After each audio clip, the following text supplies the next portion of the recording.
Alright, so this presentation will basically detail the first few pages of Chapter 9, the Confederation and the Constitution. If you want to see the specific thing, I guess you can just go ahead and look on the documents. So, anyways, I'll move this out of the way right now. Many issues faced the new independent United States. What happened, first off, was the departure of 80,000 loyalists. They went back to Britain after the Revolutionary War. And British manufacturers completely flooded the American market, which stunted and hurt American manufacturers from growing. And obviously people weren't very happy about that. Another very bad thing, or not bad, but like a very large issue that surrounded the Americans was that the Patriots were completely disunified and they no longer had some sort of common goal. The common goal that brought them together was declaring independence from King George III. And see, this, even though this was like made during the revolutionary times, it still held true to this time period because they had to join or they would die as a nation. But despite these issues that America basically was facing right now, America still had very strong and able leaders such as George Washington and Thomas Jefferson. And on top of that, they also had a similar government structure, which meant that the infant country was still at least somewhat politically unified.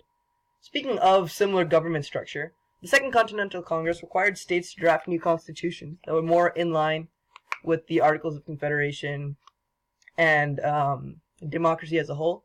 So as a result of this, many states were founded on colonial charters which favored like the king and such. So they had to put more. Some states put more effort into rewriting the colonial charters than putting like effort into the actual war itself. So some of the effects that this had, Massachusetts Constitution's ratification process, thank you, inspired the federal process for the ratification of the Constitution, the federal Constitution.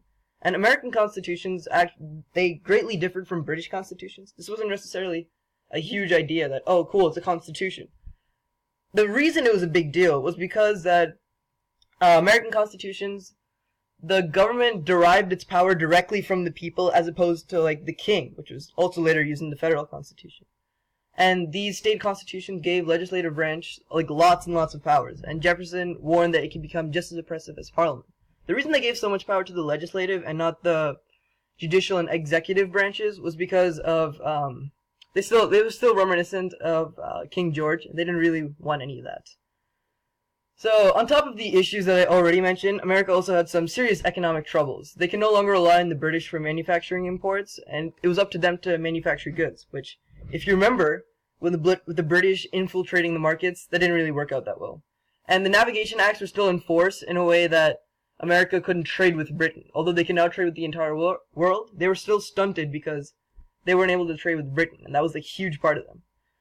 So other troubles included state governments had acquired too much debt and they couldn't pay it off to the French. Inflation was like running crazy. Like the Great Depression has nothing on this. Come on, man.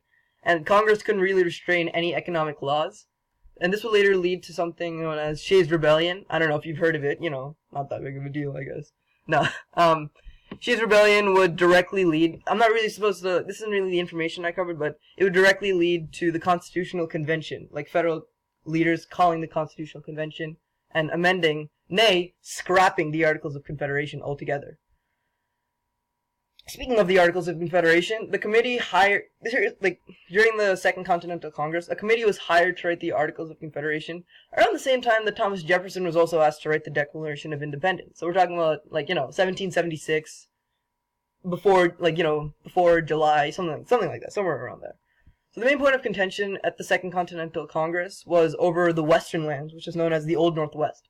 So 6 jealous states who got no land whatsoever, they argued with the 7 land-rich states that, you know what, we should get part of this land, right? We helped fought for it. The 7 states argued that, not so fast, buddy. Our charters say that we can get all this land. The 6 states were also fearful that the 7 states could easily get rid of their debt by selling their land, while they'd have to rely on means such as taxing their citizens, and that's not very popular at this time. So eventually, after months and months of contention, the jealous states had to give in to the land-rich states and ceded western land. As you can see that Connecticut and Massachusetts and etc., they all ceded their land, and so Congress basically announced that the Old Northwest was to be an area of common good, which basically meant that it was under federal control. So this fertile land in the Old Northwest would basically new states could buy this land, so it would help increase the power of the national capital. One of the few times that federal power increased in the Articles of Confederation. It would help to pay off federal debt. It helped to establish the Northwest Ordinance of 1787, as you can see the admittance of all these states. And Congress also declared the 13 states as republican states, meaning they're all equal to each other. Thank you very much for watching.